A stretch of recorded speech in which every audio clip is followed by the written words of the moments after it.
मोनसे दुखुनांथाव खौरां मोनसे समनि दुलाराय बर' फरायसा आफादनि गायसनगिरि लोगो आफादगिरि आरो बिएसि समनि मावफुं सोद्रोमा आरो बासुगाव टाउन कमिटिनि मासिगिरि खामारदांगा गामिनि थागिबि सुभाष बसुमतारिया बे बुहुमाव गैलिया।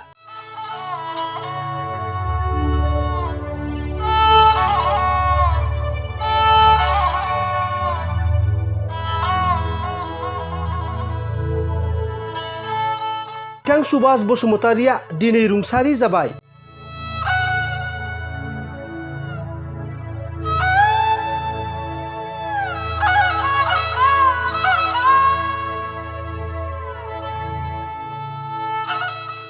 बिथां सुभाष बसुमतारिया गावनि नखरजों लोगोसे बे बुहुमखौ अरायनि थाखाय नागारलांबाय।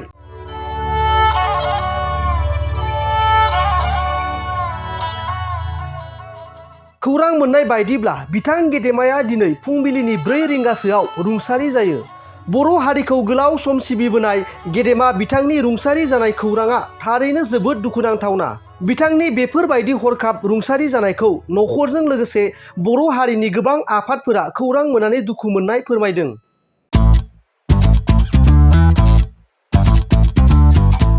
गोजोनथाव खौरां, नोंथाङा नोंथांनि गला एबा अफिस फसंथानफोरखौ जोंख्लाब माख्लाब साजायनो गोसो गैया नामा? नोंथांनि गलाफोरखौ बायदि बायदि रोखोमनि जोंख्लाब माख्लाब खालामनानै साजायनो थाखाय क'क्राझार नोगोरनि सिङाव थानाय गौरां भेलि हटेल साखाथियाव चाणक्य आर्ट एन्ड डिजाइन गलाया लानानै फैदों बायदि बायदि रोखोमनि आर्ट डिजाइन। क'क्राझार नोगोरनि सिङाव थानाय गौरां भेलि हटेल साखाथियाव चाणक्य आर्ट एन्ड डिजाइन गलाया नोंथांमोननि थाखाय लानानै फैदों नोंथांनि गलाखौ जोंख्लाब माख्लाब खालामनो गोबां रोखोमनि आर्ट डिजाइन।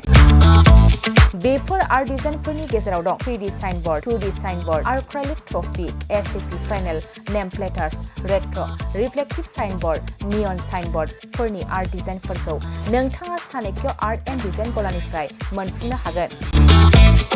बेनि अनगायैबो इनग्रेविं सार्भिस, आर्क्राइलिक लेटार काटिं, एमडीएफ जालि काटिं, ल'ग', ग्राफिक्स डिजाइन आरो कास्टमाइज गिफ्ट आइटेम्सफोरखौ नोंथांमोननि गलानि थाखाय चाणक्य आर्ट एन्ड डिजाइन गलाया लानानै फैदों आर्ट डिजाइन।